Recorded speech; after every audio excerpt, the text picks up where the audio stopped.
John inspired me to want to be a serious musician, but also a serious peace activist. I was a media ambassador for Adopt-A-Minefield program. In 2003, I was placed in a Hollywood press corps. But I say the main thing is to get the grassroots movement going, educate people so they understand what's going on and what cowardly weapons these are. And in 2004, I wrote an article for their international newsletter. And that's what we've been suffering from, pretended patriotism. They use patriotism to lie us into a war in Iraq. They use patriotism to do drone attacks on children. They use patriotism to demonize Putin or anybody in the country who won't go snap to our fingers, you know. They have used the war on terror to gain a degree of power and observation over the American people that no dictator ever had. The wind will change, the water main will break, risks happen, and so you gotta kind of always be trying to get more surplus, more profits, because the more you have, the safer you are to face any eventuality. It's built into the system that the capitalist's anxiety about keeping his or her hands on that surplus means you got to use the surplus to build your company to get more surplus and therefore become safer. And so the system has built into it not just the need to get as much surplus as possible, but to grow the enterprise, to build it out. Because if you don't, you risk collapse, disaster. How do you think your father would look at all this that's going on right now? When he did The Planet is Fine, that was in 1992 on his Jammin' in New York show.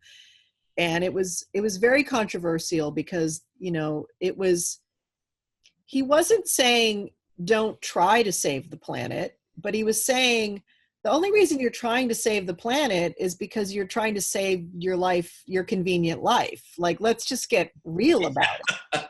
Ego. Yeah. Yeah. Like, you know, you're trying to save it so that you're not inconvenienced anymore. We have a sickness at the core of our culture, and it's money. And so money now has beaten everything. The core of our culture used to be competition.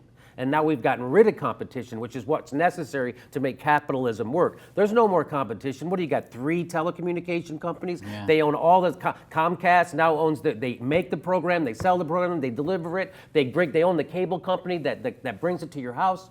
So we need a Teddy Roosevelt to split up the big antitrusts. We need to do that again. And we need to get money out of politics. Yeah. So that's the way people always say, well, Jimmy, what's your solution to fix all this? You got to break up the big corporations. Right. And then we're bombing again. We've been nonstop bombing. And, you know, they tell us that we're supposed to be afraid of the Muslims because it's their religion that makes them crazy killers, right? That's right. Although there's millions of Muslims living in America and they're not killing us ever. That's right. Maybe it's because we're bombing. You know, if we found out there was oil in Salt Lake City and we started bombing it for 30 years straight, there'd be a lot of Mormon terrorists. That's right. And we'd find, oh my gosh, there's not oil here. There's only salt. So that's the problem. We always have bomb money, but we're firing teachers, right? Yes, as soon as the economy crashes, they fire teachers because that's what gets you out of a depression, dumber kids, right, Dan? That's what really... Well, you know, and there's also this discussion about socialism, is that most people don't even understand what it means. Yes. You know, they think, okay, there's National Socialism, okay? It exists in Scandinavia, okay? It exists in Germany, it exists in where my family's from, in Switzerland. Okay, in the 21st century, yes, it was National Socialism in the 1930s in Italy and in Germany. But they were fascist dictators. They were fascists, yes. You know, that's a different thing.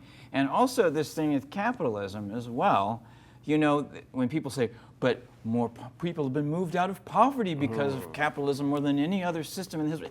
And I'm thinking, that expression, you know, lifting the boats, okay, that's rising another tide thing. Does not raise all boats. But when that did happen to some extent, that was in the past. That's we are right. now in the 21st century. Capitalism is failing. Right. We need to change this. Well, because first of all, people don't realize that there is no such thing as a free market. There's just markets that we invent, and then we regulate them heavily. And the people with the most money get to rig those economies, those markets, in their favor, which is why when we have a booming economy, all the profits that the workers generate, all those profits go to the upper 1% instead of the people who are actually generating those profits. That's called a broken economy. That's what Marx actually warned people against Yes. about capitalism, that capitalism eats itself. And if we don't regulate it like FDR did, it will eat itself. But if you have good regulations on it, everybody's for Social Security, everybody's for Medicare, everybody's for the fire department and the police department and libraries That's right. and roads and bridges and national parks. And that's what he says, that's socialism. But you have a very serious cause to go with your... Yes, there's a serious side to...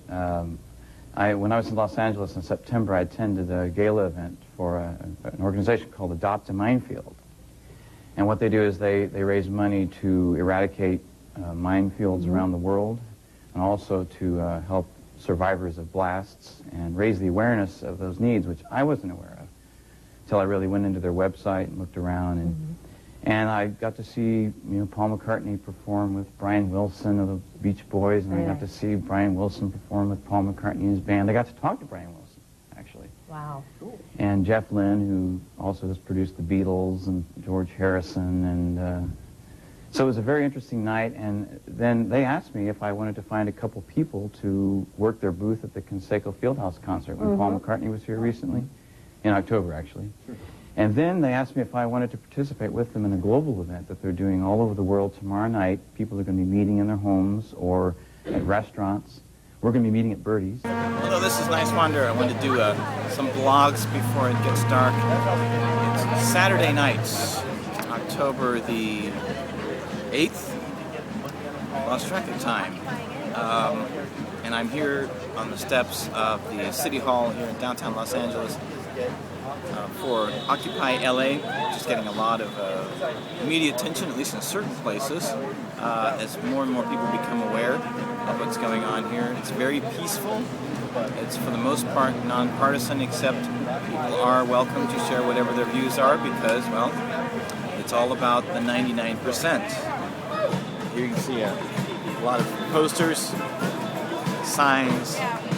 There's all sorts of booths set up too. There's a food booth serving free food with a long line. I see supplies, donations, even a bookstore right here. So if you want to read a book, just go, you can pick up a book here, or two or three. And there's also a teepee here. They aren't all tents. Remember, teepees were the original tents, right? Occupy Wall Street. That's the most important thing, is what you're doing. You just keep doing it. It sends a real message, I think, that people are in the streets, because it's the only other way to get your voice heard if you don't play the game the way it's been played, with lobbyists, congressmen who are too much influenced by lobbyists, corporate money that influences the politicians. This is really the only alternative, so don't let them convince you to come inside, put on a suit, and hire a lobbyist. That's how you lose. This is how you win. There were all sorts of religious groups and sexual orientations, and it was not just Democrat and Republican. There were other parties there, other philosophies. I'm here at the Occupy LA today, talking to some people, sharing some ideas, and it's good seeing people come out and support and just kind of bring that sense of community back. Because remember that we are all atoms that vibrate at the very core of who we are as human beings. I saw the same thing in New York, Occupy Boston, as well as Occupy LA. The focus is on corporate greed. It talks about individual liberty. It talks about social justice. It talks about democratic accountability, especially the 1% who own 40% of the wealth. I know that a lot of people out there, if they know about universal basic income, they find it very controversial, right? So just for the basics of it, for people who may not know what it is, can you give us a simple explanation? Sure. Universal basic income is a policy where everyone in a society, let's call it every American citizen, receives a certain amount of money to meet his or her basic needs, no questions asked. It's a right of citizenship. So under my plan, the Freedom Dividend, every American adult would start receiving $1,000 a month, starting at age 18, every month until the day you die. So, a lot of people would ask you this question, I'm sure, but people want to know, how's that going to get paid for? Well, the great thing is our economy is up to a record $20 trillion in GDP, up $5 trillion in the last 12 years. And in terms of how to pay for it, if you look around at the big winners from artificial intelligence and new technologies, it's going to be Amazon, Google, Facebook, Uber. And Amazon literally paid zero in federal taxes last year. And Facebook did too, right? I have to confirm that, Yeah. but I know Netflix paid zero. Would not surprise me if Facebook paid zero or close to zero. So you have to ask yourself, is that their fault or our fault? And so when you ask, how do you pay for this universal basic income? If we put in a new tax to start harvesting the gains from all these innovations and new technologies, we can generate hundreds of billions, which combined with the economic activity from putting this money into people's hands, plus cost savings on things like incarceration and homelessness services and emergency room healthcare, plus the value gains from having a stronger, healthier, better educated, mentally healthier, more productive population would be enough to pay for a dividend of $1,000 a month. The way I described it is that we have to start investing in our people. Companies do this all the time. They expect that they'll win. We have to do the same thing for all citizens. And a lot of people would wonder about the cost of living, because like in a city like Los Angeles, it's very expensive here. So $1,000 might be okay for Iowa or West Virginia, but what about Los Angeles or Manhattan, for instance? Well, it's $1,000 a month on top of whatever you're currently making. So it would be a game changer for people in most parts of the country. But it's true that it doesn't go as far in places like Los Angeles as it would in rural communities and places around the country. I have a quote here of you said, "We are living a lie. Our day of reckoning is now here." Can you elaborate on that? Did she say that or did I? You said that. Oh, I can't believe I said that. I don't know. We got it on tape. So. Yeah, I'm sure. Yeah. It's a printing error. Well, we are living a lie, don't you think? Yeah. We are in a facade. Because we don't represent the people that we have in this country. The two-party system has not been serving we the people. And so until and when we rise together as a nation, as a world, as a country world, that's when we're going to bring about real change. And we just transform this anger from, negative behaviors and hate to a positive action through theater of the oppressed, through bread and puppets and all kind of techniques that we use, which is challenging, but we're so far succeeding, like step by step, to have more Palestinian, more Israeli joining us and building alliances with other groups and to be seen by the mainstream media. In July, we were in the main Israeli media, like for 11 minutes, one report in Channel 2. In Palestinian TV, we spoke there as well. We brought two ex-fighters from Ireland, from both sides, to show this is our conflict. It's not the only conflict. While people are trapped and feel this is the forever and it's never possible, but that's how every people in every conflict feel. So we been noticed, and as you know, like in nonviolence, they ignore you and then they try to stop you and then they join you, and that's what we believe. But it takes a long time. We need patience. That comes from Nelson Mandela, right? Exactly. Yeah, I was in jail while Mandela was in jail at the same time. As of this morning, more than 8,000 people have signed an online petition on change.org in favor of removing the mayor from office. About 315,000 signatures are needed. Now, the group of residents led by Alexandra Dateague feels the mayor hasn't been proactive and aggressive enough in dealing with the homeless. Whether or not one elected official is solely to blame, some we spoke to this morning stand behind the petition. I think that would be a step in the right direction to send a message. We have to take drastic steps to send a message to the city, to the people. Hey, we have a need. A lot of people are really upset. What are we going to do about it together? And since you're our elected officials, you're supposed to be in charge.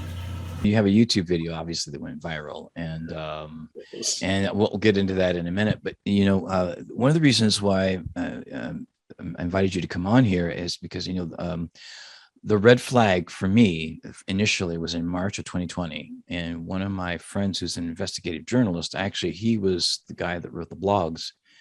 After doing the research, where he came up with 0.01% has 40% of the wealth, if you know where I'm going with that, right?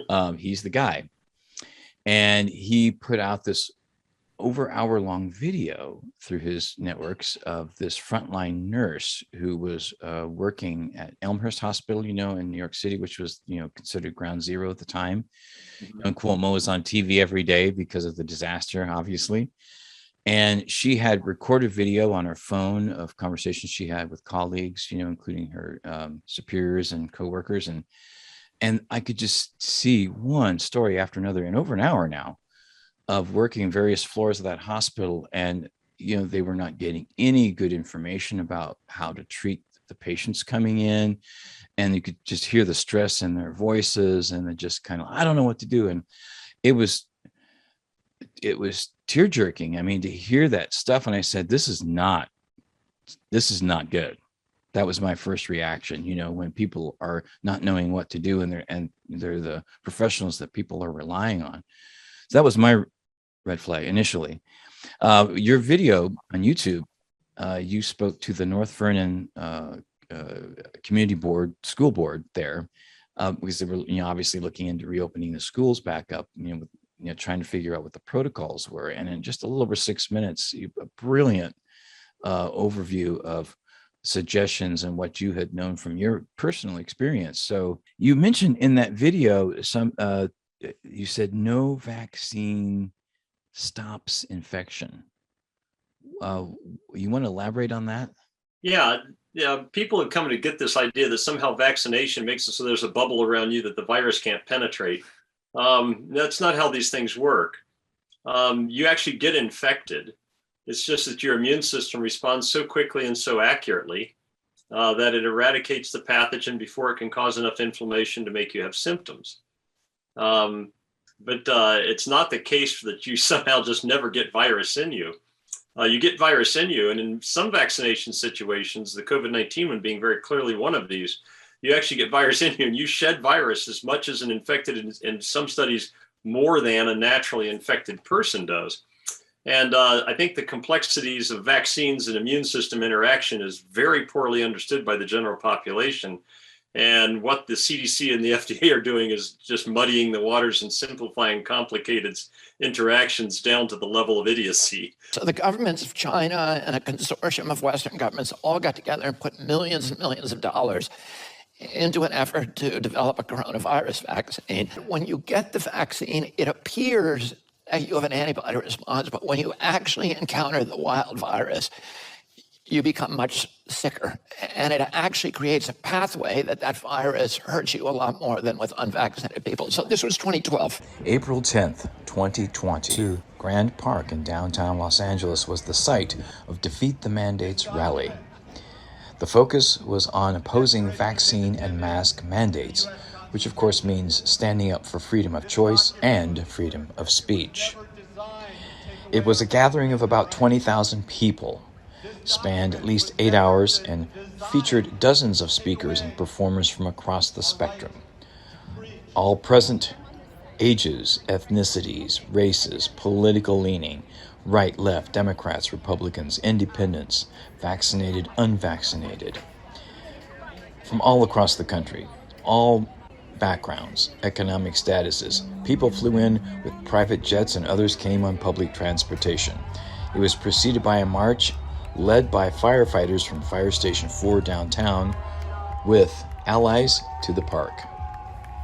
The diversity of speakers represented the diversity of people in this movement. Doctors, nurses, fire and police, frontline workers, activists, nonprofits, reverends, a Christian pastor, a rabbi, a Muslim minister, vaccine injured and families, attorneys, educators, media personalities, Hollywood actors, comedians, musicians, filmmakers, a Silicon Valley entrepreneur, investigative journalists, military personnel and officers, truck drivers, the inventor of the mRNA technology used in Pfizer and Moderna vaccines, and more.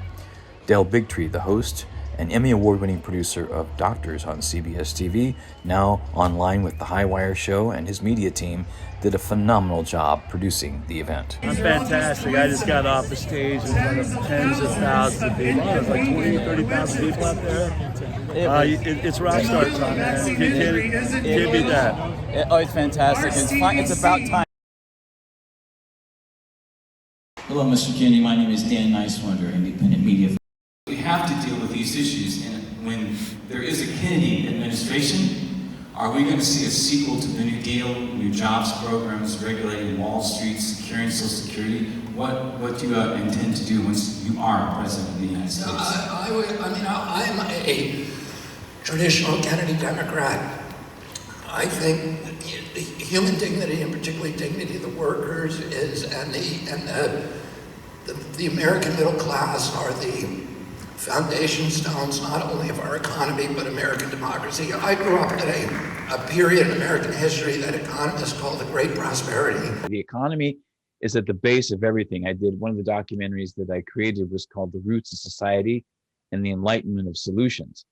And the roots meaning that everything, like the tree, I compared it to a tree, the economics is like the roots of the tree. If you don't have a strong economic system, that tree will not survive. Doesn't matter what kind of fruit or leaves or branches you have on the tree, it won't survive without a strong system of roots in the ground that you can't see even. And so I compared that example of the tree to basically to our life on the planet. And that's why even all of the justice, the foreign policy issues you're talking about, everything in our society, all the justice is really under that foundation of economics. I'm also the founder of the Center for Political Innovation, which is an educational socialist nonprofit. We educate people about opposing war and opposing empire and, trying to bring a new perspective to anti-imperialism and socialism, looking beyond left and right, but toward what brings us together, how we can build community. That's what free speech is about. Not everything we agree with, right?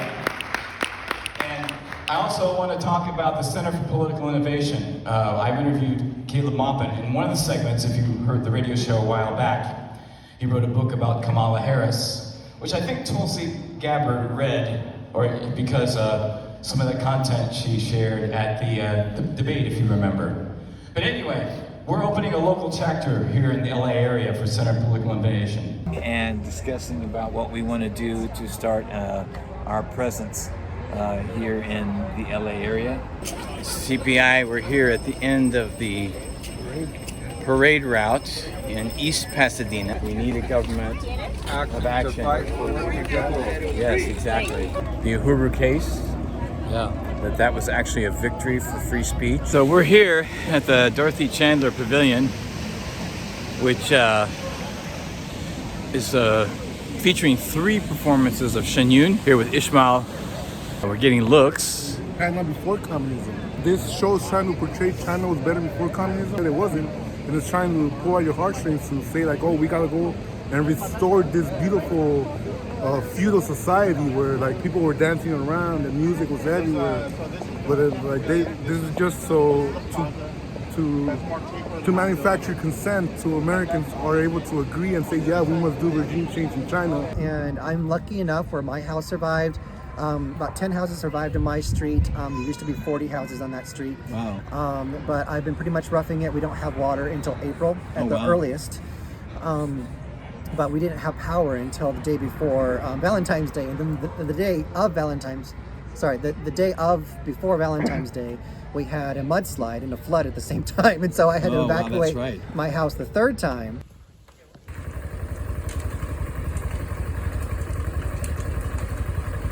We need a serious alternative, which is the Center for Political Innovation.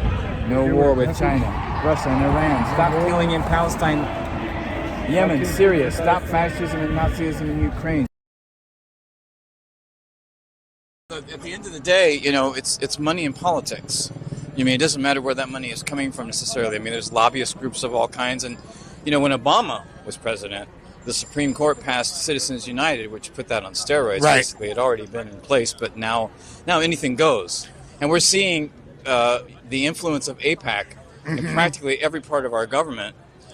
So it's like, and even Trump, I think at the Knesset even admitted, to the world that, we're getting all this money from, Miriam Edelson and all this. And, the irony of this event here is George Soros funds a lot of the No Kings events. And he's technically, by principle, you could say he's a king. Now at 10, a nationwide outcry against President Trump's threats of attacks against Venezuela and controversial attacks on boats in the Caribbean. During an appearance at the Reagan Library in Simi Valley today, Defense Secretary Pete Hegseth said President Trump could use the U.S. military as he sees fit. Demonstrators in downtown L.A. this afternoon loudly disagree with that idea. Jillian Smukler joining us live from Hollywood tonight with more on that story. Jillian. Hi, Rick and Karine. Yeah, hundreds of people gathered in downtown Los Angeles today, joining a nationwide call to stop U.S. military action in Venezuela. And protesters tell us they're trying to send a message not only to the White House, but also to the world.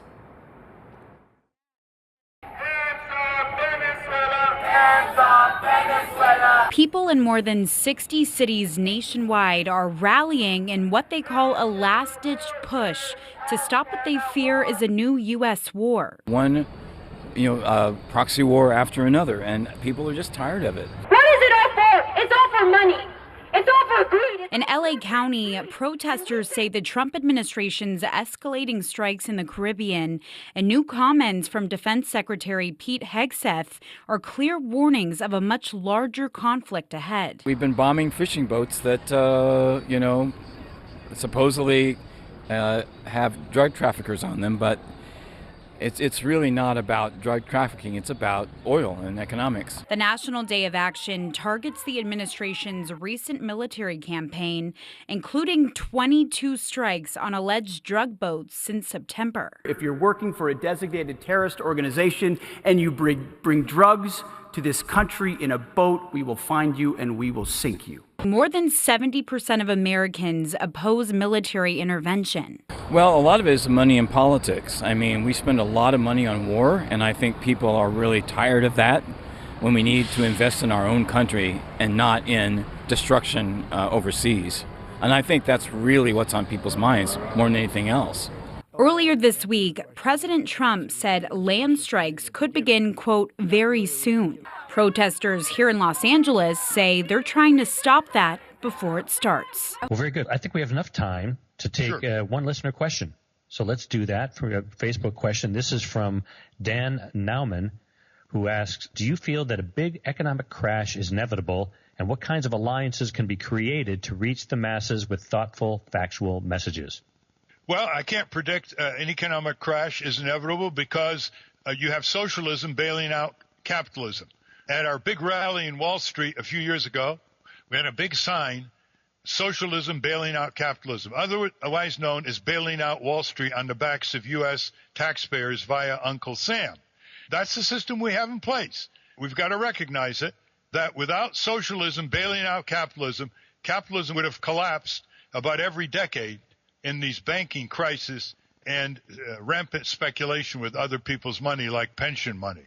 So is a big economic crash inevitable? There may be a crash, but you, the taxpayers, are going to have the safety net on your back, not to mention growing unemployment from such a crash. What kind of alliances? I think if you read my book, you'll see all kinds of alliances, left, right, back home, people you don't ordinarily associate with politically or electorally.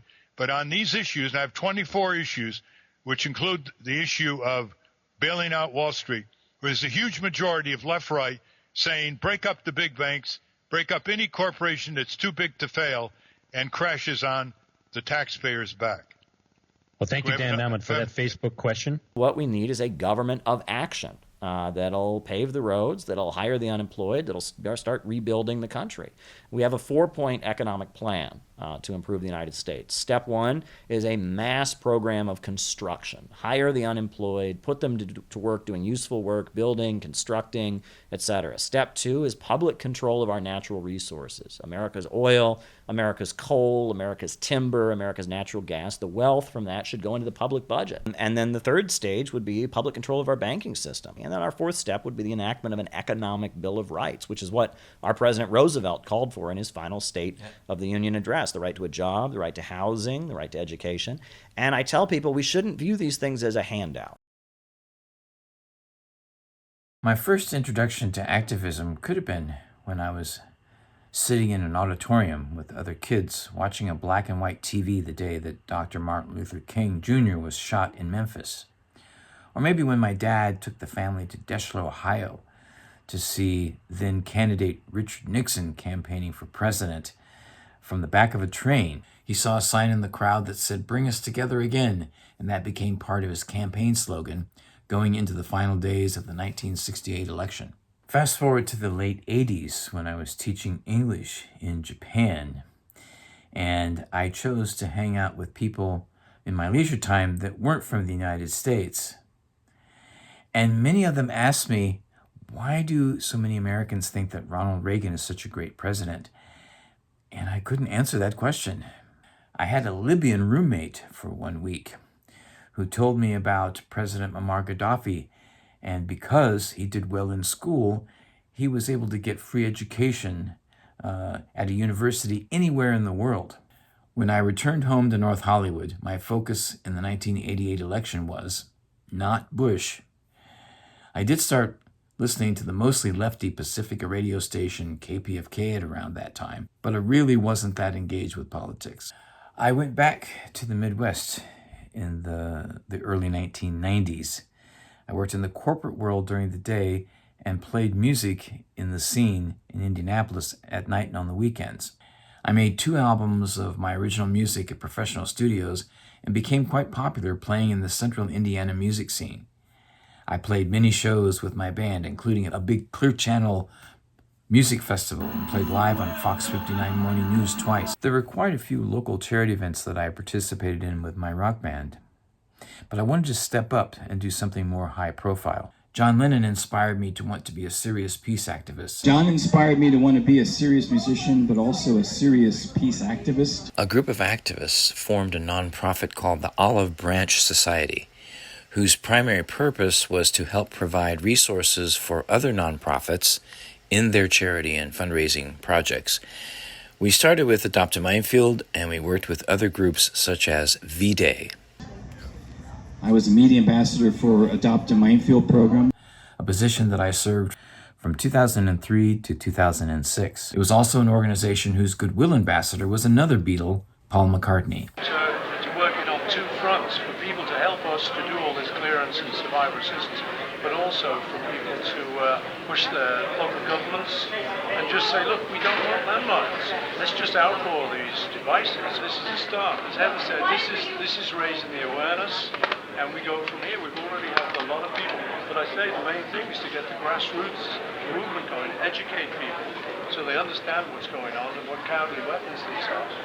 I learned about the international landmine crisis and met other activists from various parts of society, scientists, NGO workers, deminers, representatives from the U.S. State Department, the entertainment industry, entrepreneurs, and more. In 2003, I was placed in a Hollywood press corps, and in 2004, I wrote an article for their international newsletter. I also co-produced 4 local shows in Indianapolis that featured mostly musical acts. There was one event where my band, a naval captain who flew in from Washington, D.C., and a guitarist that had played with a very young Jimi Hendrix in a band called The Presidents in Indianapolis in the 60s, actually shared the stage. I returned to the LA area to reinvent myself in the late 2000s. On September 17th, 2011, Occupy Wall Street began in Lower Manhattan of New York City. It led to the largest gatherings of people to discuss economic injustices in public places since the Great Depression of the 1930s. In October 2011, I became part of the Occupy Los Angeles media team, and later was one of the primary organizers of Occupy the Rose Parade in Pasadena. There was a summit at All Saints Church and also in Memorial Park. In All Saints Church, it was the first time that there was public discussion about the foreclosure crisis in Los Angeles. The next day, at the Rose Parade, one of the biggest public events in the world, there was a peaceful People's Parade that followed the traditional Rose Parade. And tens of thousands of people this year were exposed to the message of the 99%. Images, including video, went viral all over the world.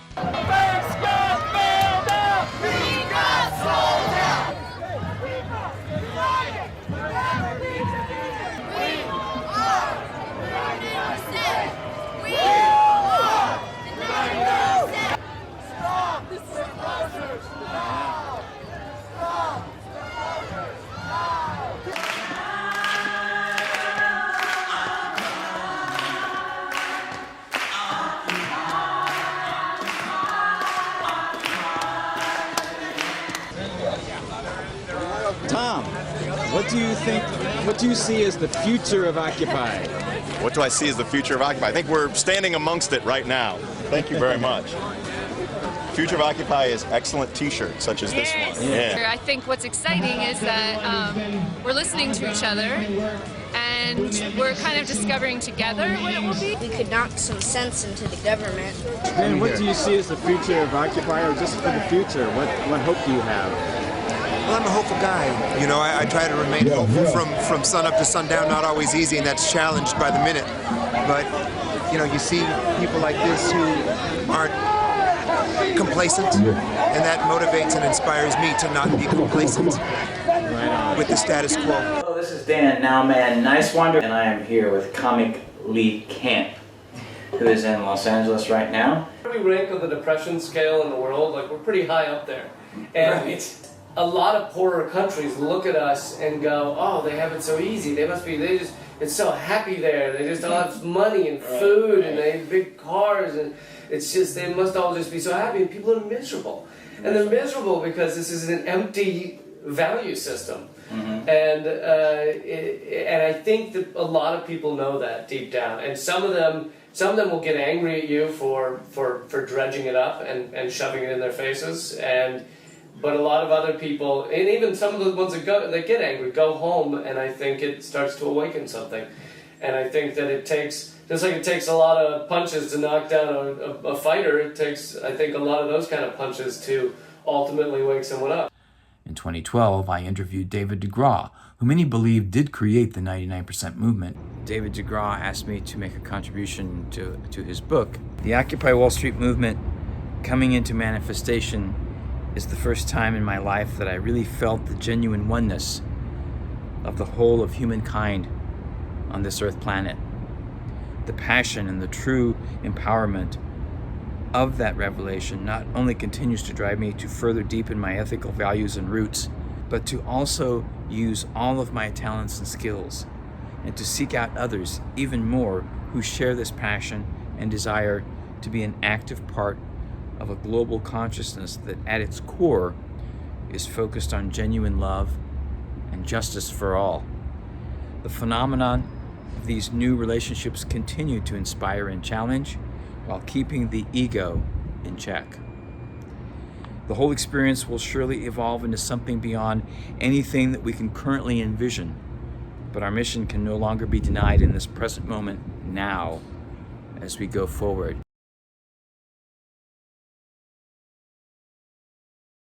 From 2014 to 2016, I was the acting chair of the Community Advisory Board of KPFK-FM in Los Angeles, one of the stations of the Pacifica Radio Network, the originators of public radio. In 2014, I also created an internet radio show that featured music and politics, which I produced from 2014 to 2016 on killradio.org. I also created a cable access television show in 2014, which I continue to this day. It is called The Nowman Show on the KTLA Channel, and it is a cultural magazine variety show focused on arts, entertainment, education, and news. It literally includes live performances as well as interviews with a variety of people, from household names in entertainment and politics, from award-winning musicians, actors, and filmmakers, to U.S. presidential candidates, educators, activists, and much more. I am here with Bernie Sanders and Donald Trump. Gentlemen, thank you so much for being on the Nowman Show. Let's talk about income inequality. What do you have to say about that? Bernie, you have a lot to say about that, right? Yes, I do. I think income when the top 1% of the top 10% of the top 1% of the top 10% of the top 1% of the top 10% controls a smaller percentage of the wealth than all will combine. I don't think that's fair. Excuse me. There's no economic inequality. I've got a lot of money and I'm very comfortable. And I think people who are poor, they can work for me. And if they don't work for me, then we'll ship them out of the country. But the point is, we're going to have jobs. We're going to have so many jobs. Jobs is in the Bible. There's the book of Job. It's right there. It's all you need to know. The history of socialism in this country is not so different from the history elsewhere. Basically, since capitalism arose as a system and it came to the United States with the colonists who took over this country from the Native Americans, capitalism has been the way that the system organized itself, employers and employees. And like all systems, capitalism in the United States and elsewhere has had the people who love it and the people who don't, the people who think it's a great achievement and the people who think we can and should do better. The folks who think we can and should do better, over time, adopted a name for themselves, and the name was socialists. Their idea was capitalism is a system set up for a minority of people, the few who own the factories, the offices, the stores, who are in a position to decide what gets produced and what gets done with the profits. And they run the system to benefit themselves. And the critics said, yeah, but that's the problem. The system benefits you because you run it, but we, who are the majority, and in whose name a revolution in America against Britain was run, we are being left out. So we want the whole society to benefit, not just you, and so they took the name socialists. They did it in Europe, they did it here. And so the irony of it is that socialism is capitalism's shadow. You can't get rid of your shadow, and capitalism can never get rid of socialism, because socialism is the name for the people who are critics. And you can imagine that the system will one day be so wonderful that they will have no critics. But that's never happened in the history of the human race, and it's really a long shot this time. And you are obviously a medical doctor. What is the best way going forward to get a single payer in this country? Most countries have that, and we need it too. Exactly. We need it, and we can afford it, in fact, because it doesn't cost any more than what we are paying right now. It simply ensures that our healthcare dollars are paying for healthcare, not for health profiteering. We need a healthcare system that is established for people, not for making profit. So again, this is all a matter of achieving critical mass. We need to come together as the many movements we are for health justice, for climate justice, for racial and economic and LGBT justice, and women's justice. When we get together with the courage of our convictions, we're unstoppable. I would say from my experience, it's very important to reconnect to our humanity. And you know what this revolutionary person in South America said, stay human. That's one of the principles that I really believe, including with people that you don't agree with, and you have to engage with them. And then, you know, the enemy, our common enemy is the fear, actually, from each other. This is a big thing, because many Palestinian Israelis and other people around the world, if you take it to any other conflict, they don't believe that the other side want peace anyway. That's the majority. So we came as a proof that there are people on both sides, the majority, want to live normally, like in dignity, like everywhere in the world, you know. And you wanted to basically rebel against the mainstream narrative, which the film portrayed very well. Also, you know, showing the different sides of the television media news. Philosophers like Alan Watts. Yeah. He said something interesting. He said, you know, money isn't wealth; it just measures wealth. Right? So when the stock market crashes, we still have the same wealth in America. There's just an accounting problem. He said that's like showing, you know, if you show up at the bank and they go, we're out of money, we'll print more. He goes, it's just like showing up at a construction site and saying, hey, we were out of inches. What? Go get, what do you mean you're out of, they just measure what you're doing. Exactly. They're not what you're doing. People that were controversial but powerful and important and underrated. Henry Wallace. Henry Wallace was probably the only vice president of the United States who people thought of as a radical and a socialist. Yeah. He was the vice president under Franklin Roosevelt. The last term of Roosevelt. No, the second term of Franklin Roosevelt. The next to the last term, right. And then he had been a farmer in Iowa. He was an editor of a farmer's newspaper. He was an agronomist and an economist about agriculture. And Franklin Roosevelt appointed him at first to be Secretary of Agriculture. And he did such a great job, and he was part of sort of the left wing of the New Deal. Extraordinarily popular with he was one of the and all that. Yes, he was one of the most popular figures in America. And so he was so popular that when Roosevelt ran for his second term, he said, I want this guy to be my vice president. So Henry Wallace became his vice president.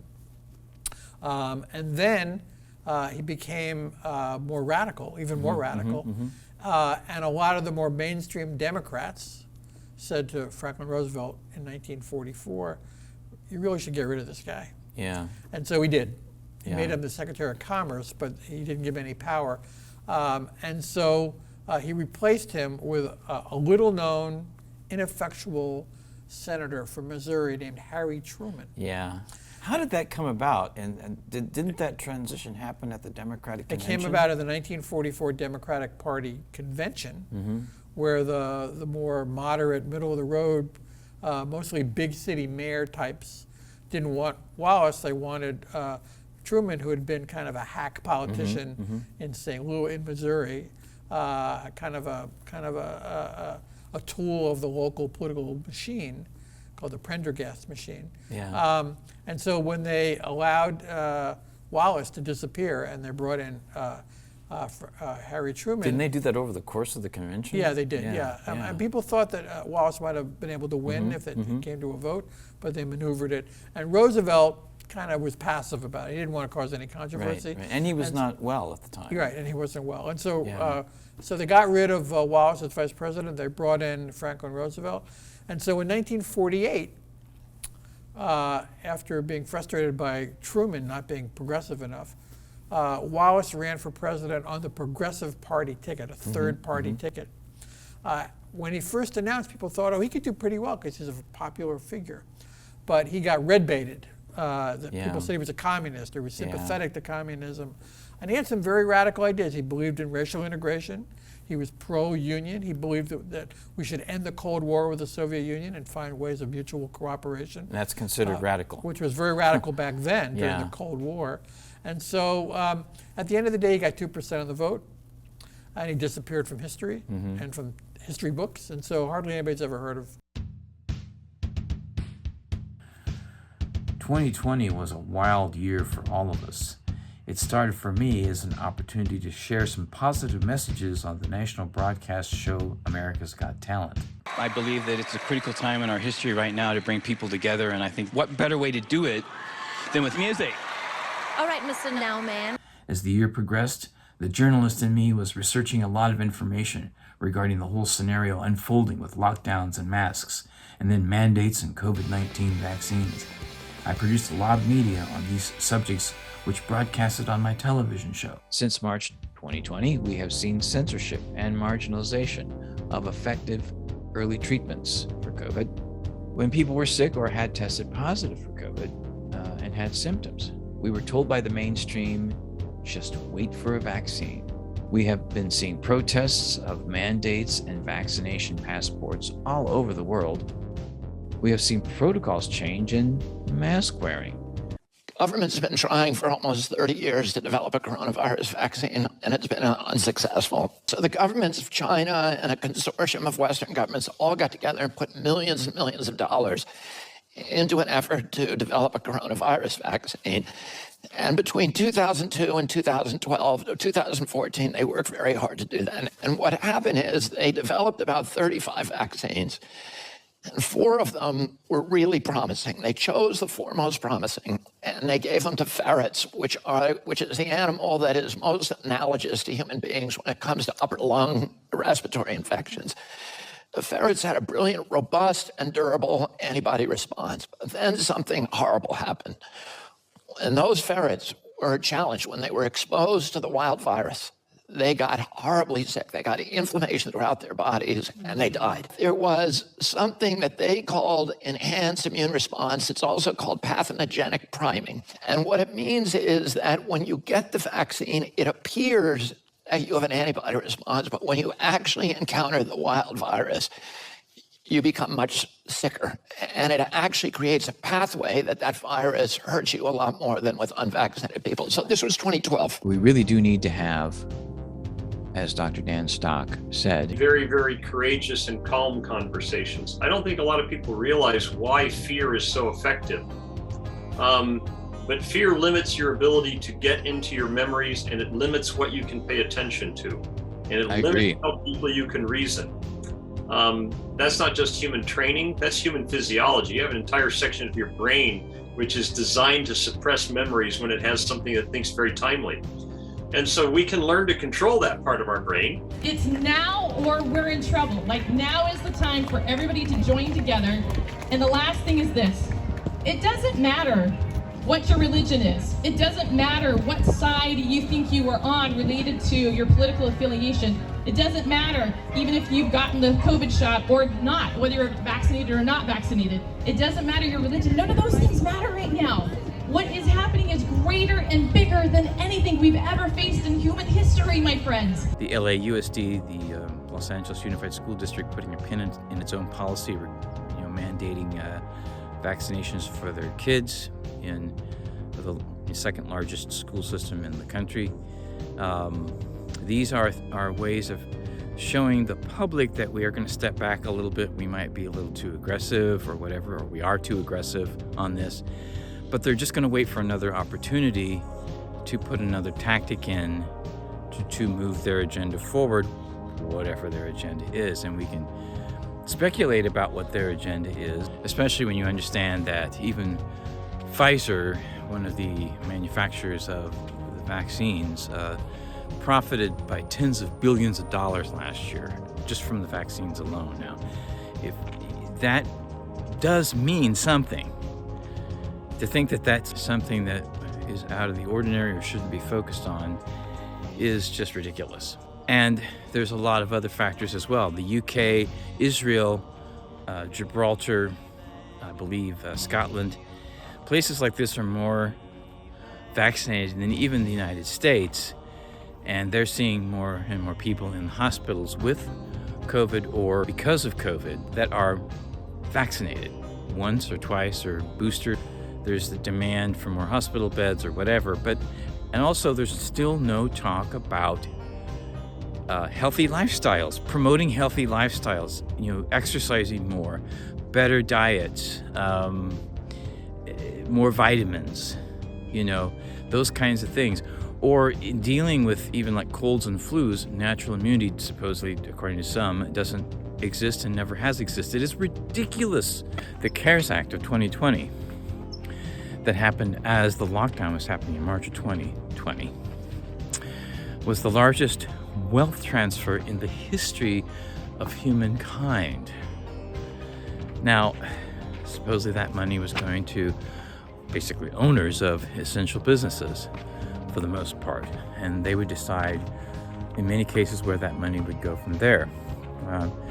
It was a bailout, just like the banks were bailed out. The two big to fail banks in 2008. Nobody went to jail. What's the real early treatments? Oh, we've heard of monoclonal antibodies, which are quite expensive. We heard of remdesivir, quite expensive, both under patent and, remdesivir's trials were horrendous.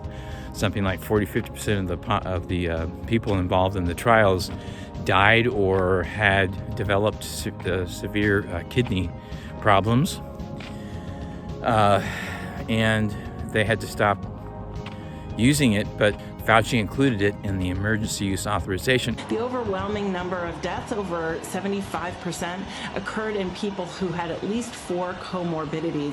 So really these are people who were unwell to begin with. There's been over a 20-to-1 return. If you had put that money into an S&P 500 and reinvested the dividends, you'd come up with something like $17 billion, but you think it's $200 billion. Here, yeah. You're okay. You're not going to get COVID if you have these vaccinations. These vaccines are highly, highly effective. Vaccinated people do not carry the virus, don't get sick. They're really, really good against variants. Everyone who takes the vaccine is not just protecting themselves, but reducing their transmission to other people and allowing society to get back to normal. Get your first shot, and when you're due for your second, get your second shot. Our key goal is to stop the transmission, to get the immunity levels up so that you get almost no infection going on whatsoever. When people are vaccinated, they can feel safe that they are not going to get infected. If you're vaccinated, you're not going to be hospitalized, you're not going to be in an ICU unit, and you're not going to die. Both the president and I are vaxxed, and did you get the booster? Yes. I got it too. If you are fully vaccinated, you no longer need to wear a mask. Anyone who is fully vaccinated can participate in indoor and outdoor activities, large or small, without wearing a mask or physical distancing. But what they can't do anymore is prevent transmission. We didn't have vaccines that block transmission. We got vaccines that help you with your health, but they only slightly reduce transmissions. We need a new way of doing the vaccine. The level of virus in the nasopharynx of a person who's vaccinated and infected is the same level as the level of virus in the nasopharynx of an unvaccinated person. Reports from our international colleagues, including Israel, suggest increased risk of severe disease amongst those vaccinated early. And if you look at Israel, which has always been a month to a month and a half ahead of us, they are seeing a waning of immunity, not only against infection, but against hospitalizations and to some extent death. A booster might actually be an essential part of the primary regimen that people should have. Plan is for every adult to get a booster shot. It's clearly one of the best investments I've ever been involved in. In 2021, I co-founded a group called Natural Health First, which was a combination of emotional support as well as activism. One of the activists was a member of the local station board of KPFK-FM, and she created a radio show called Rebel Alliance News. According to Reuters, as of September, Israel's ground and air campaign has killed more than 41,500 people, with the majority of identified victims being women and children. The campaign now continues into southern Lebanon. For a year, protests and marches have continued all around the world. In Los Angeles, nearly 24 student groups from 22 colleges and universities have joined the Palestinian youth movement. I attended the march in downtown Los Angeles on Saturday and spoke with one of the leaders of the Palestinian youth movement. Hello, this is Dan Nowman with KPFK's Rebel Alliance News, and I'm here with Nadia Mahanna. And Nadia, you are here today at the 1 year of genocide and 1 year of resistance rally in downtown LA today, and you represent what group? The Palestinian Youth Movement. That's awesome. And how many people would you estimate are here today? For sure in the tens of thousands. We had some drone footage, so we'll be able to get more accurate numbers after we look back at that footage. That's fantastic. So what are your feelings now, where we are now, and looking back and going forward? Yeah, we are here, like you said, to commemorate the 1 year of genocide, 1 year of resistance. Our people in Lebanon and in Palestine have remained steadfast. They've been subjected to collective punishment simply for refusing to lay down under the heels of the Zionist entity and die quietly. We're here today ultimately because we know it's our responsibility to create a crisis within imperialism and the political establishment. The people here know that the ruling class do not support or work in their interests. Ultimately, we know that the people of the world stand with Palestine, and we know this because for the last year alone, millions of people have taken to the streets, shutting down airports, bridges, train stations, and sparking a student intifada on their university campuses in support of the liberation of our people.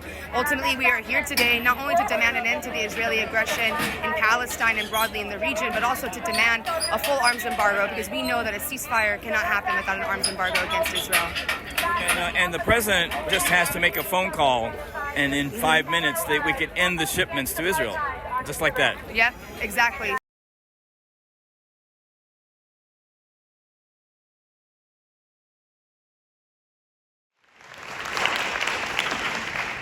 Hello, Mr. Kennedy. My name is Dan Niswander, independent media from Pasadena, also KPFK-FM's Rebel Alliance News. I'm the grandson of Swiss immigrants, and I know you mentioned that most of the people coming across the border were coming because of money and not because of political asylum. I know my grandparents came here because they wanted a new life here in the United States.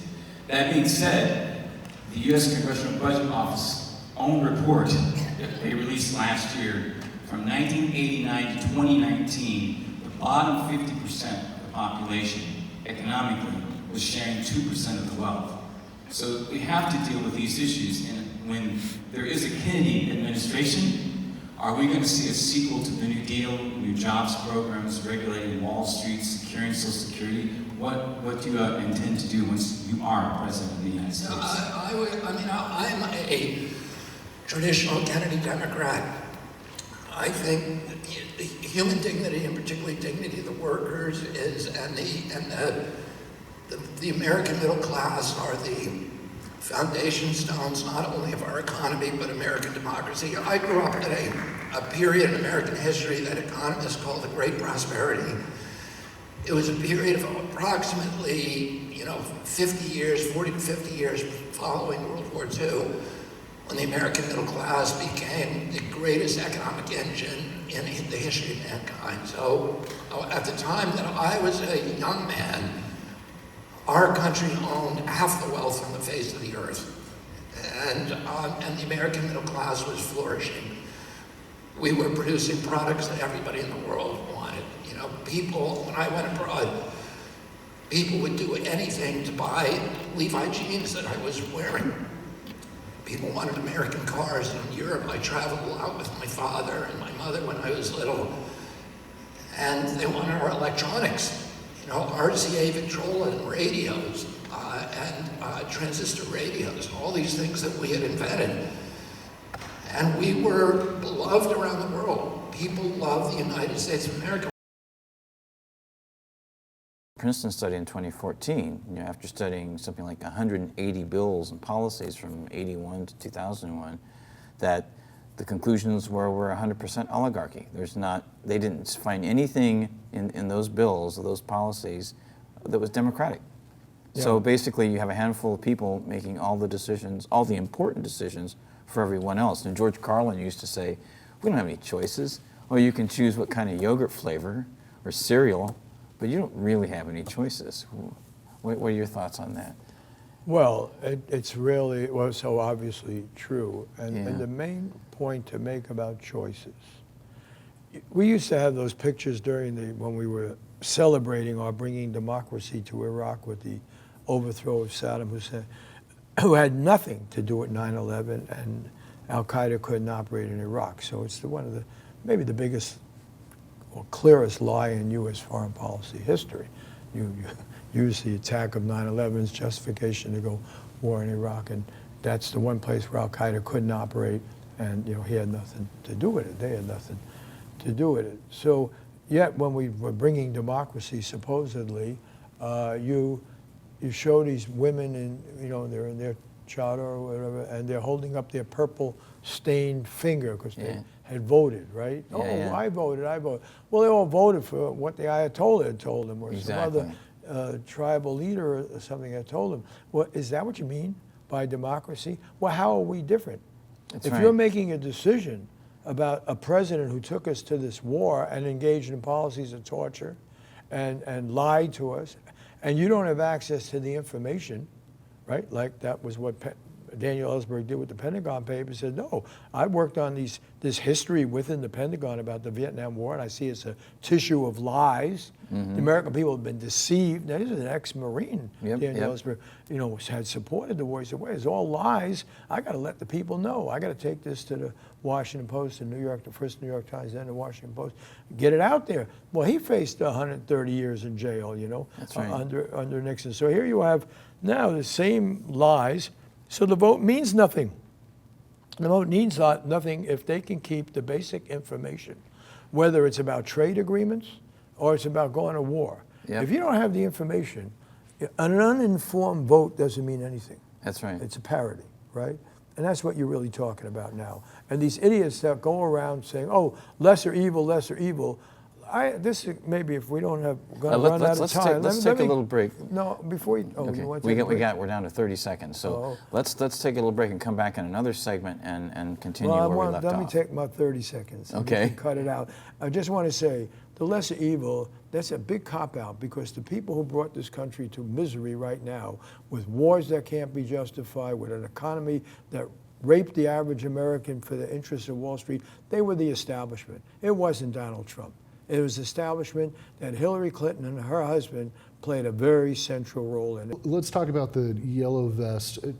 How did this start? Why did it start? Like, what was the catalyst? Because there's always something, right, that gets a huge group of people wearing funny clothes and throwing batteries at their public officials. The trigger event was the rising price on the diesel fuel. And then somebody just called out, say, hey, let's grab your yellow vest and let's go to the Champs-Elysees, let's start protesting. And that's what happened. And when they went out that day, which was November 18th, 2018, they had no idea there were going to be thousands upon thousands of people there. Well, I mean, that's no small turnout. Either, No, you know, then that's not the first day in that picture right there. That's that's on the Seine River. Yeah. People decided, this is what they did when they went to work, right? We're not going to pay the gas for our vehicles, so we're just going to get on the Seine River and go to work. Oh, okay. That's kind of that. That's what that kind of represents. The yellow vest is about really the realization that the people don't have the power. So people understand too. How many people understand that democracy comes from a couple Greek words that translates basically to power to the people, right? And we have that power if we just use it. Yeah, if we realize that we have it. First of all, we have to realize it. Yeah. But in Europe, they actually have it into their constitutions that you can use referendums. You get a certain percentage of people voting on an issue, and then they come out to vote. And that. I don't mean to interrupt you, but I mean, like, this is probably like a half mile back from the Arc. At least. Filled with people. Yeah, that's the Arc de Triomphe. That's the Champs-Élysées. Yeah, that's kind of where it started, right there. Yeah. We don't demonstrate like this here. Not yet. Any time something like this begins to happen, the French people take to the streets and shut it down. That's right. Try to, at least. That's right. And so, good job, France. Thank you, France. Yeah. Because we need that in this country. We need people in the streets. And what I was going to say about the referendum process is that that's actually a way that people can bring up issues and get a national vote. And without as long having as you to wait for the election cycle. That's right. And you can already make a statement to your government and make them accountable. Let's say if you're voting on an initiative, let's say you're voting on a Green New Deal, or you're voting on Medicare for All. If you had a referendum, you could, and 70% of the people that are eligible to vote came out to vote on it, and the majority of the vote was yes. Guess what? Then you could make the representatives accountable and say, you're going to get this done.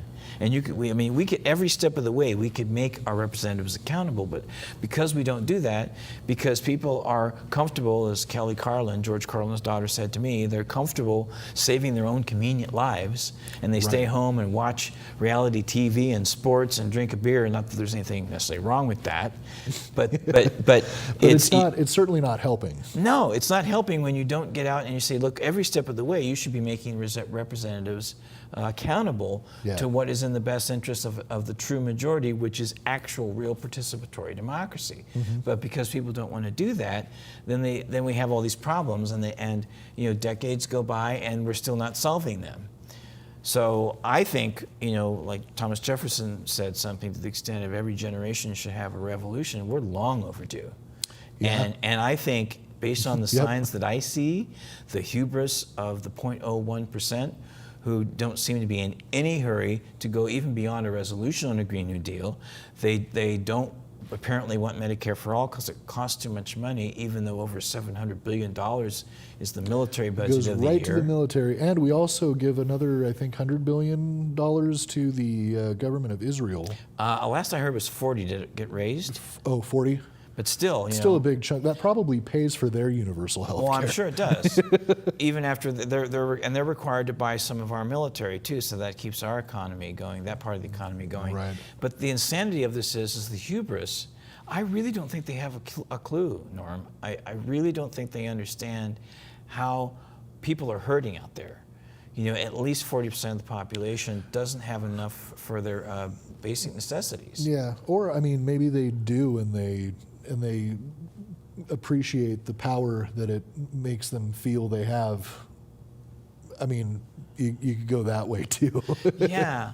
I hope that's. I hope it is just them being rich and inbred and aloof, but I think they probably know and don't care. Well, then we've seen from history what happens when that's the case. Yeah. Well, speaking of which, let's move on to Venezuela, because these things just keep happening, folks. And they're not going to stop, which is why we got to keep the conversation going. Now, this is sort of a similar situation, right? We had some election conflict, and our guy that we wanted didn't get elected by the people, so What happened there? Well, it's a very confusing situation, but which is, I don't know all the details of Maduro's administration, right? But I do understand that he was, democratically elected, and I know that some people question that. But I also know Chavez, his elections were heavily monitored, including by the Carter Center, Jimmy Carter's center. Okay. And at that time, they saw some of the most organized, democratic, elections that they'd ever monitored.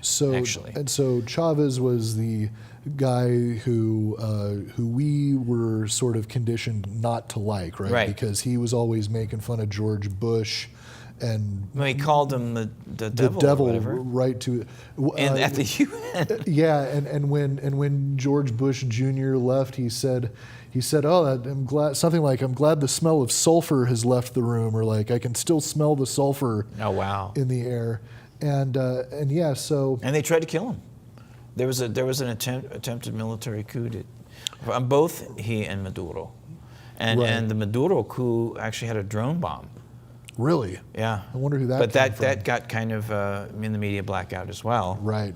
And Guaido, it went to George Washington University. He has 2 degrees from an American university, so he's obviously hooked into people here somehow. Right. I'm not going to claim to have any inside information on that, but if you're going to school here, chances are, and even if you're connected to an American oil company or a European oil company, or if your country just happens to have a shit ton of oil. Yeah, right. I mean, my thing is, what about sovereignty? Right? Because let's say, what if Citgo, which is the National Venezuelan Oil Company, Citgo, what if, and we have stations here, what if they were to say, okay, we found some new oil in Texas, so we're going to go to Texas and demand that the landowners there give us the price that we want so that we can process that oil ourselves and sell it. Do you think the Texas landowners would say, what about our sovereignty? What about democracy? Right? They would. They'd be up in arms, literally, probably. But somehow, if it's us in Venezuela, it's a different story. Why? Especially when we have a history of intervention. You can read Naomi Klein's Shock Doctrine book. I mean, if that isn't enough, I don't know what to say. But if you don't respect their sovereignty, the sovereignty that it's their land. Yeah, Venezuela didn't get the massive influx of German immigrants after World War II that Brazil and Argentina did. Yeah. But it's such a weird thing, and it's this like sort of history repeating itself. But obviously, if land sovereignty meant anything to these people, the people of Africa would be the richest in the world. That's right.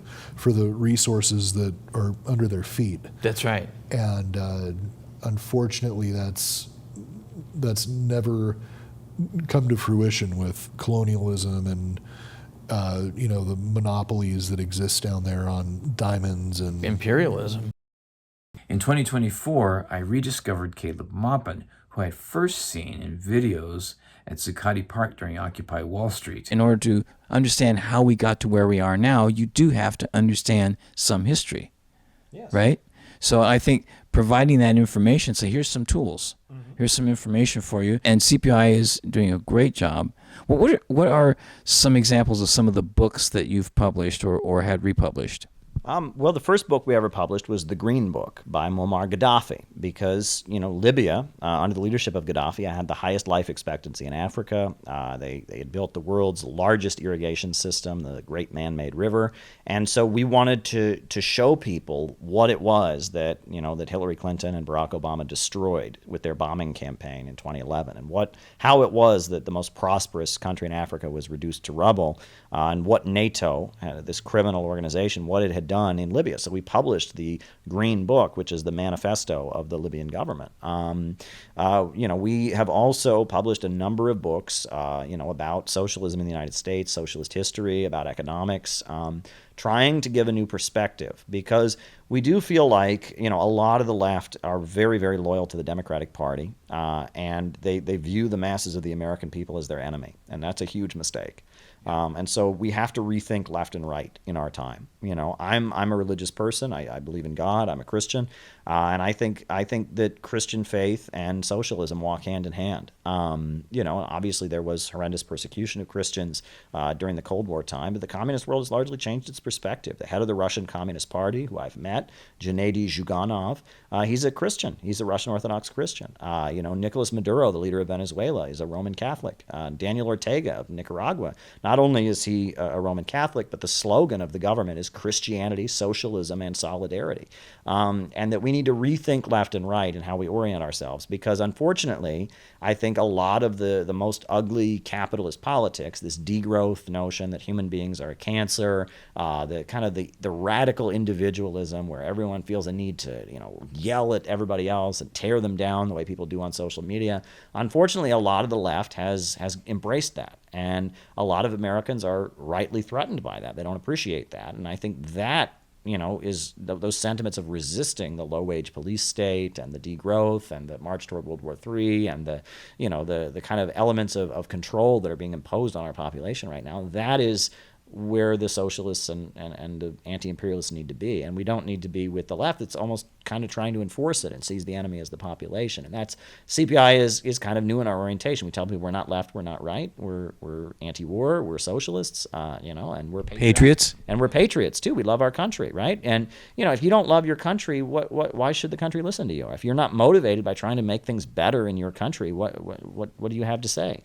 It's just kind of common sense. If you're in Brazil, you're a political leader in Brazil, you should be trying to make Brazil better. If you're in Greece and you're trying to make Greece, you're a political leader, you should be trying to make Greece better. It's just common sense. But unfortunately, a lot of the left has gotten into this kind of weird identity politics place where it's not about actually trying to make things better. It's about demonstrating how good you are. It's a virtue signaling.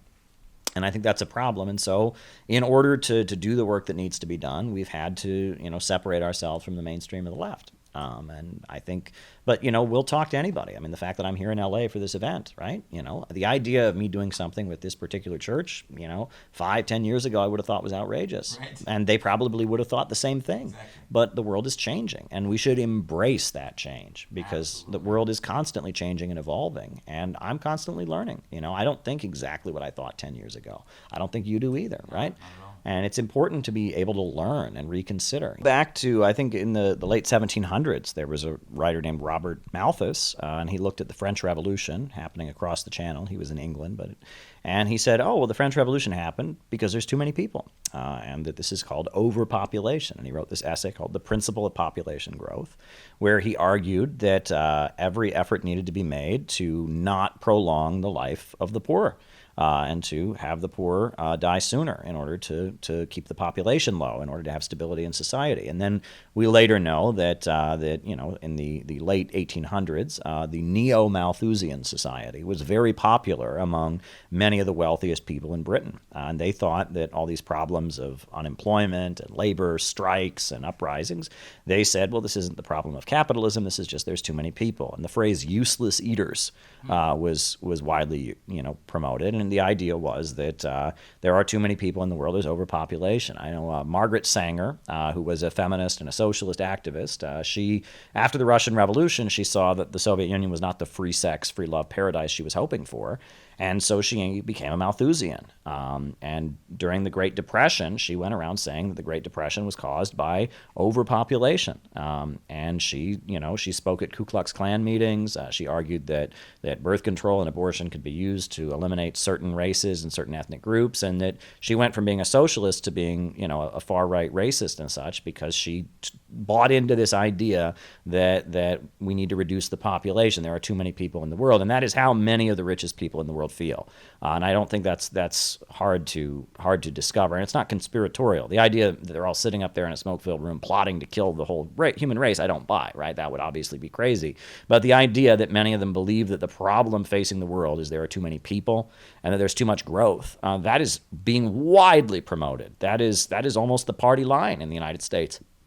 And it's wrong.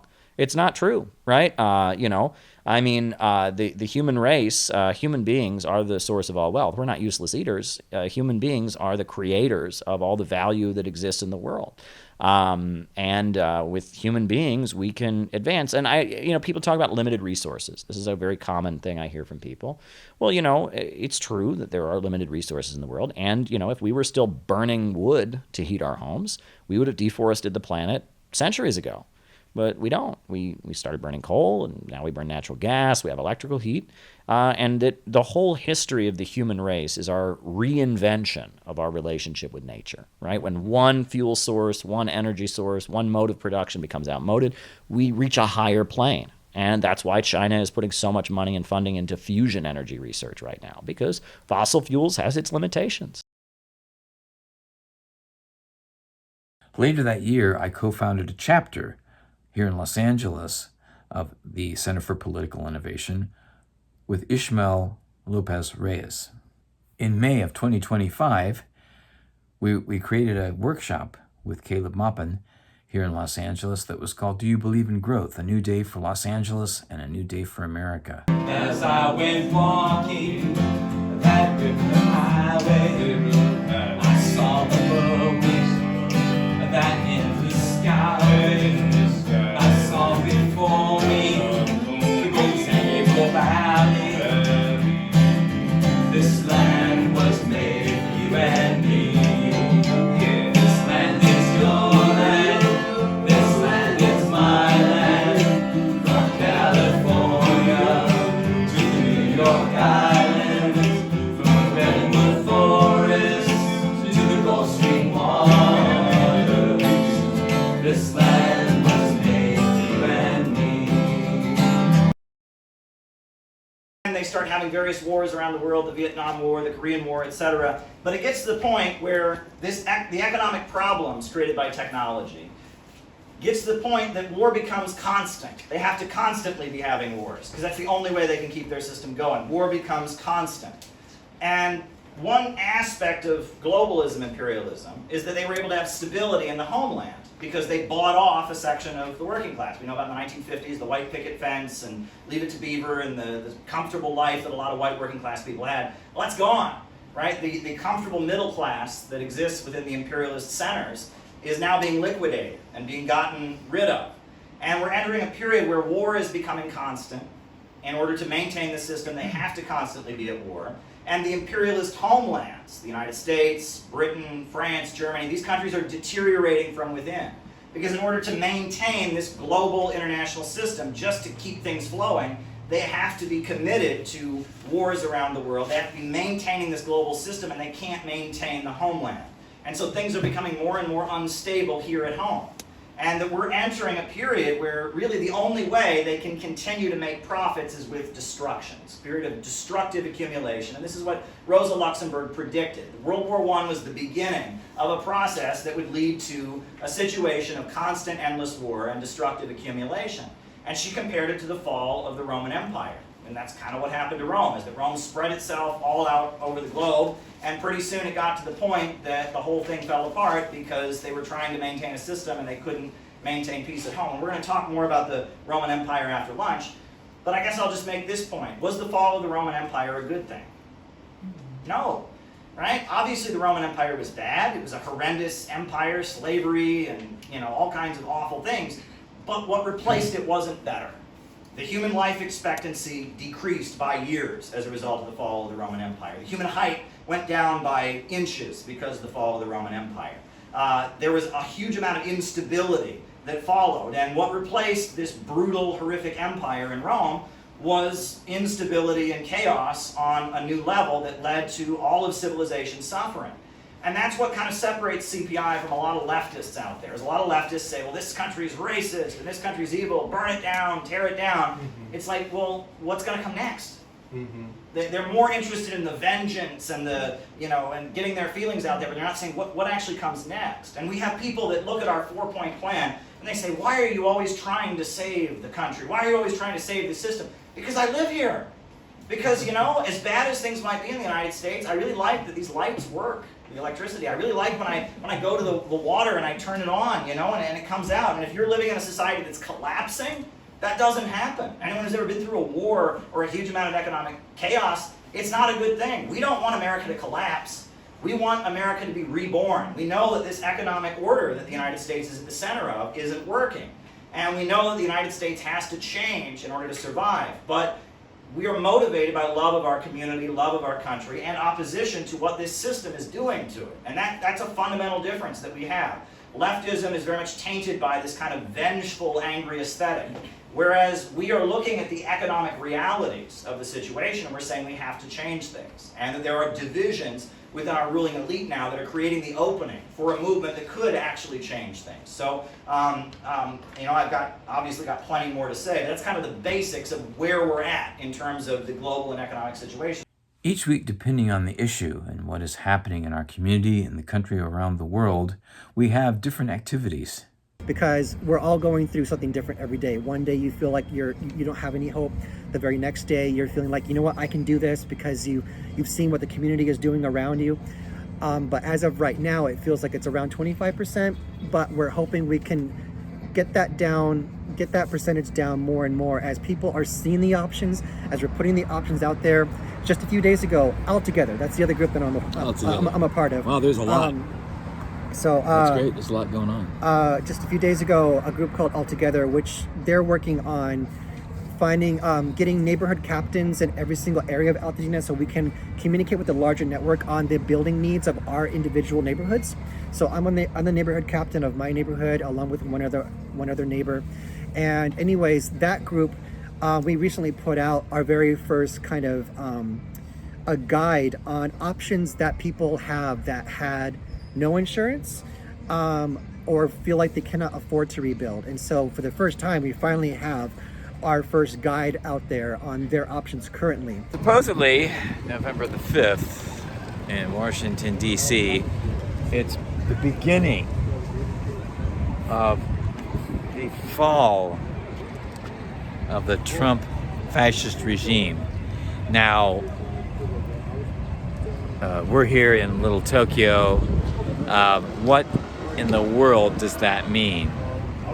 And, we're here with our Hands Off Venezuela signs, and we're getting positive response from the street and from people walking by. And, I think, when I think of this Trump fascist regime thing, I think of Richard Nixon's autobiography. And there's a section in there during the Vietnam War when there was a protest and school buses were lined up around the White House, blocking it. And Nixon himself writes in his own memoir that he and Henry Kissinger, who was the Secretary of State at the time, were looking out the window at these buses, and Nixon commented to Henry Kissinger, "Henry, they're coming to get us." I'm still trying to remember. Well, we're at the farmers market here in Hollywood. We've learned some things about what's going on here in California. It might be different in state by state because a lot of programs are maybe funded by the federal government, but they're administrated in various ways state by state. I spoke with the manager, and she said that here in California, if you have a zero balance on your card, that they are giving you like automatic $15 for food, mainly produce and stuff like that. But she also said that they've heard some people have received their regular benefits for the month, so apparently it's going to be a month-by-month thing. Again, I don't know how that differs from state to state, which that's, I guess, an ongoing learning process. And like a lot of people are embarrassed to say that they take that they use EBT, exactly, and they don't want to take the paper because they're fine, but they are here in the stand changing the EBT stands for exchangeable currency to be able to use in the farmers market. Money. Monopoly money. Yeah. Do you need a bag? Oh no, that's on the house right there. There's a lot of people in the EBT line. The looks on the faces say it all. Brother, I like your sign a lot. Could I ask you about it? Yeah, sure. All right. You are live on No Jumper, brother. What is Hands Off Venezuela? What's going on for those that don't know? So for those who don't know, right now the U.S. is trying to destabilize Venezuela again, to try to take its resources by claiming that the government is in cahoots with narco traffickers. While we all know that the CIA, like there's a 60-minute segment that shows that a general that was smuggling was actually a CIA asset. Wow. Yeah, so it's like kind of like mirroring what happened with the Iran-Contra. Yeah, it sounds like El Salvador in the 80s. Yeah, definitely. But this was in the 90s when Venezuela is still not in a socialist government. Okay. Yeah. And why do I keep hearing about Israel's involvement? The Venezuelan government has been very outspoken about the genocide that's currently going on in Gaza. So if you have a legit government calling you out by name and word, by calling it a genocide, saying that you're committing genocide out loud, I don't think you're gonna like as Israel hearing that, like when having that.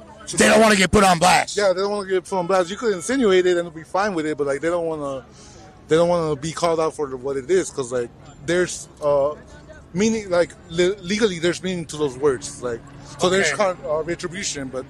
Well, at the end of the day, it's money in politics. I mean, it doesn't matter where that money is coming from necessarily. I mean, there's lobbyist groups of all kinds. And, when Obama was president, the Supreme Court passed Citizens United, which put that on steroids. Right. Basically, it had already been in place, but now anything goes.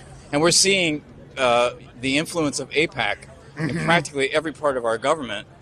You know what I mean? So it's like, and even Trump, I think at the Knesset even admitted, to the world that, we're getting all this money from, Miriam Edelson and all this.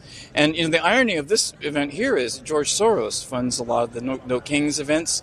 And he's technically, by principle, you could say he's a king. Yeah, a lot of literally. money, Like, and he is that the influences- richest dude in the world, kind of? You know what I mean? So we really do need a government of action for working families. So this event is being funded by George Soros. Not just him, but like not just him, but it's just the irony people of that that, nature. is That's interesting. super ironic. I mean, Yeah. he's the more, public figure, I guess, and all that. There's a lot of things that go on behind the scenes that we have no idea. Like I've been saying, these are all like Marvel supervillains, essentially. Now, there's a large number of Venezuelan migrants in Chicago, and there's been a lot of controversy around that. What are your thoughts about that? Well, those are people, New York as well. New York too. Those are people that left Venezuela due to the sanctions and the blockade. Right. Which we've been When doing for a long time. when the oil prices went down, the government couldn't no longer subsidize our businesses, so people had to leave to neighboring countries. And then when the Biden administration came in, they had a more relaxed borders policy. Right. And then there was a lot of the Zionist groups were involved in funding a lot of organizations that were helping to bring migrants, making them believe that they're going to have great benefits. And what was the benefiction of the Zionists to do that, though? How does that benefit them? There's tends to destabilize like the modern electorates. Like you are able to switch the demographics of an electorate. Interesting. Well, that's the thing is that the ruling class even to some extent is divided because they have a choice. How do you want to grow your economy? How do you want to create an economy? You either do it through economic development by going into countries like, say, for instance, Russia or China. They'll go into Africa, right. Ethiopia or Burkina Faso, and they'll actually invest in the countries, and help them develop. You know what I mean? And that's what basically Gaddafi was doing. in Africa back in the day. And unfortunately, I know that for a fact, because yeah. I had a roommate in overseas that at the end of the 80s that basically confirmed that I'm the reason why I'm here is I'm going to school because of the Gaddafi government for free. I've heard that too know from people. That they were the strongest economy at the time, and then we bombed them back to the Stone Age, remember? Literally. We came, we saw it. And now slavery is back in their country. That's right, and it's, Yeah, Sudan's going crazy too. So China and Russia could invest in countries, create economic development for those countries and also within, right? So the same thing can happen here. Like, of course we should support, peace talks. It doesn't matter if it's Trump and Putin or Joe Schmo and Bill Haley, whatever, doesn't matter. We need peace. And 1,000%. And the peace bridge, would be great economic development for both the United States and Russia, because this has been discussed over 100 years. It's a peace bridge between Siberia and Alaska. That's why they met in Alaska. People don't know that. The Bering Strait. The Bering Strait. They talked about this. Stalin and FDR both thought that was a good idea back then, and it was over 100 years old. I think even Lincoln reconnecting Pangea is a very interesting concept. You've been very informative. Yeah, you guys were intelligent. Thank you so much for speaking with us today. We're almost there.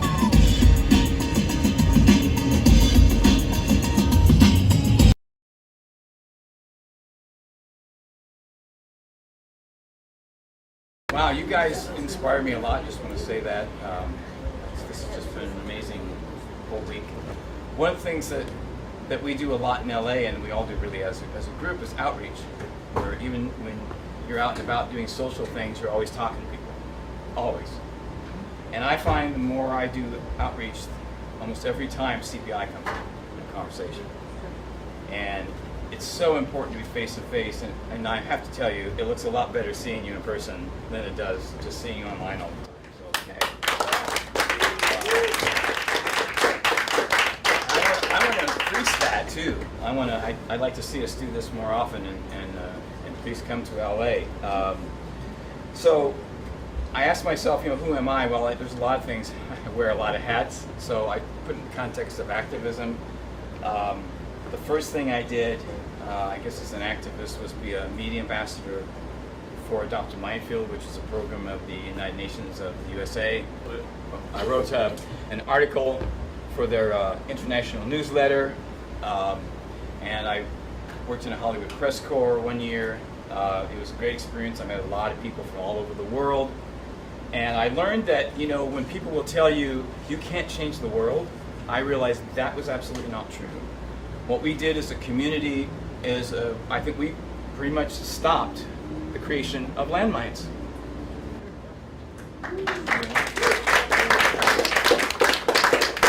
Now, it went to drone bombs, but anyway, but we did stop, we planted that seed, the horrible things that would be in the ground that were discovered, decades later, in Vietnam, etc. So we only had certain countries that we worked in. But I also, after that, I think it was Occupy Los Angeles. So since Adopt-A-Minefield put me in their media team, I thought that's where I want to go. If I can't do arts and education, that's where I'm going to go, and that's where I ended up. And I learned more about economic injustice. I realized how ignorant I was of many things. Didn't really know more of the details, believe it or not, of the Banking Act, the Glass-Steagall Act, and I learned, and that and so many more things that it just boggled my mind. I go home at night, get on my computer, and oh my God. And that's the first time I saw an image of this gentleman here, the hippie here, sitting here. It was Occupy Wall Street. And the next thing that I did was working with KPFK, because I realized the importance of building community, and someone asked me if I wanted to be on the committee, and then I was the acting chair of their community advisory board. I didn't have to get involved in their infighting politically, and I could just communicate with the community and get their feedback about what they liked and didn't like about community radio. And from there, I created my own cable access television channel because a brand new studio opened in the city where I live. And I like to learn. I'm an educator as well as an entertainer. I like to learn. I like to ask questions, and I like to go directly to the source. So when David Bowie died, what was it like working with David Bowie? I talked to the person that worked with him more than anybody else. What was it like working with the Beach Boys and the Monkees? I've interviewed people from the Wrecking Crew. What is this thing called the freedom dividend? I talked directly to Andrew Yang about it. What is the Green New Deal in your perspective? I talked to Jill Stein. What is this thing called CPI? And I talked to this gentleman here.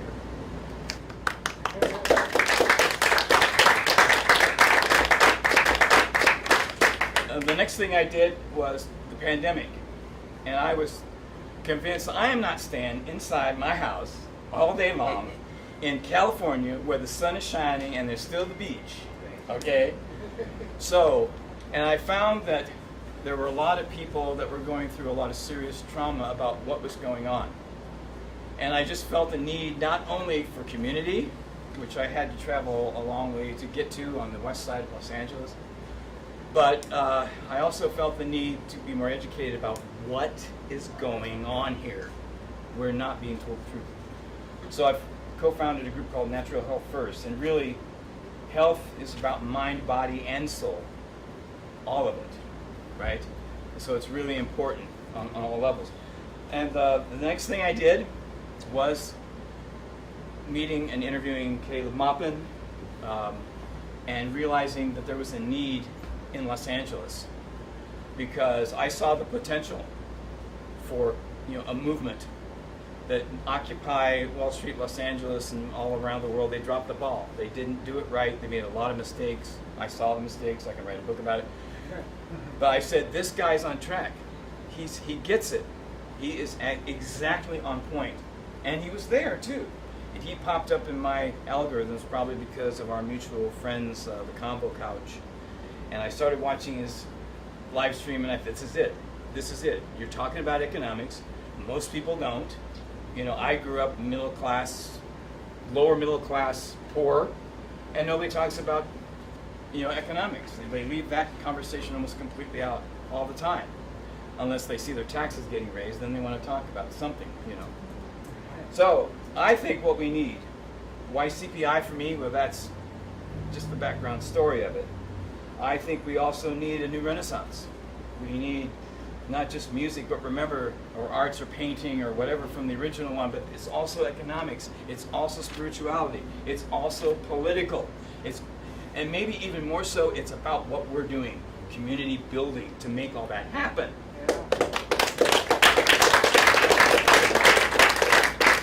And I also learned from all my work that it's so important don't limit yourself, local stuff, national stuff, international stuff. I can see CPI in Europe, in Asia, in Russia, in China, etc. Get my drift? Yep.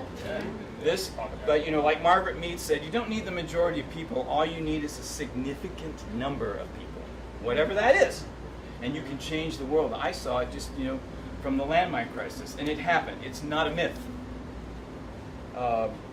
So, like CPI, also we need to focus on, when we do our outreach, I think we need to focus on the 4-point economic plan. And remember, when you talk about the universe, spirituality, that's everything, and that's everyone.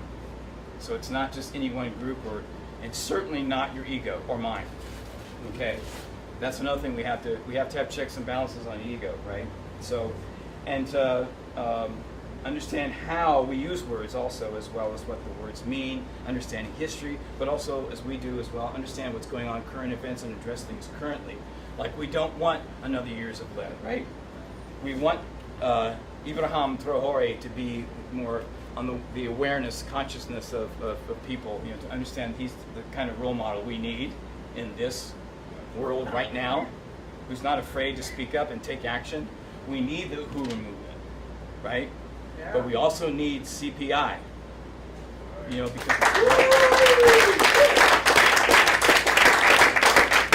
And I just want to say, again, thank you all. You are so inspirational to me.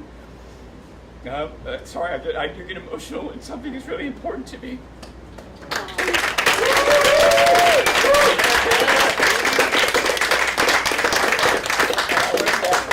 Piggyback on what Caleb said, everybody just works together. It's just simply wonderful. And as far as my closing remark is, yes, we need to transition to something better. Do you know why? Because abundance is for everyone!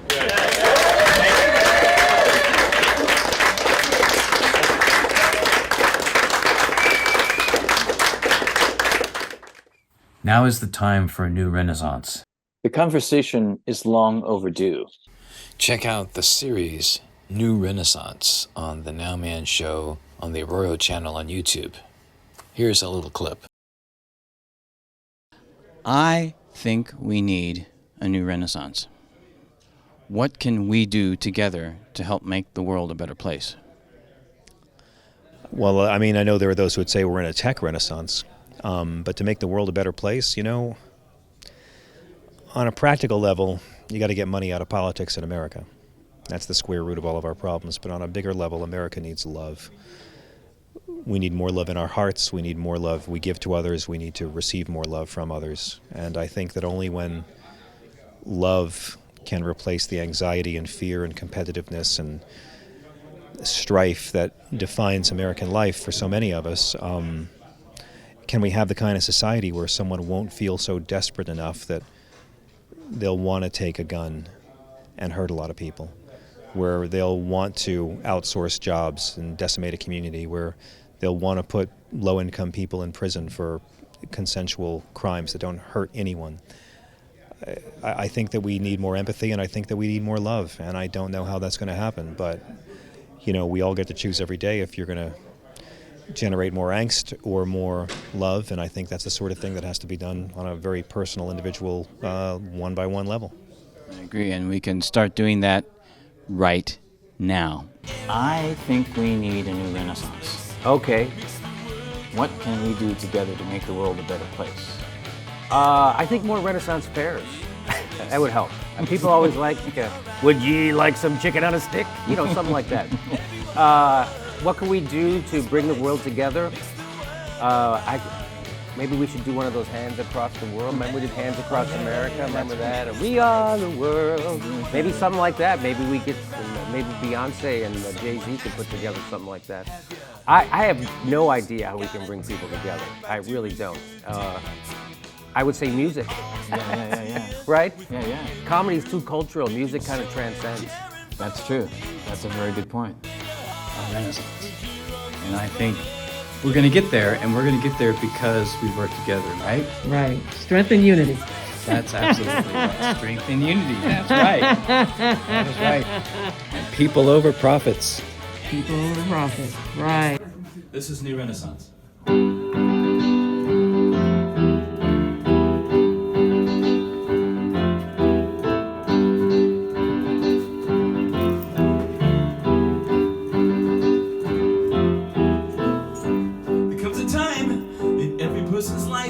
When something seems to be missing, the society of human behavior is on the brink of insanity, with a passion for hope and not just to cope with persistent pessimism, dreams of expression to replace the oppression, creating optimism. We need a new renaissance where music and art we can find.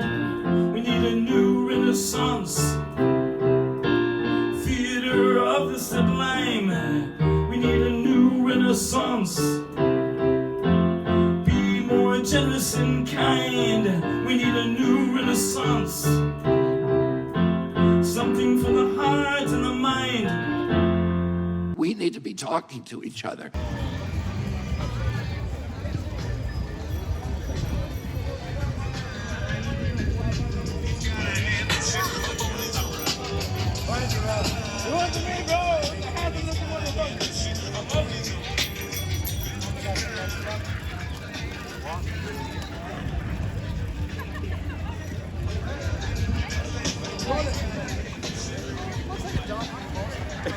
Yeah, but it's a rich dump. It's a rich dump.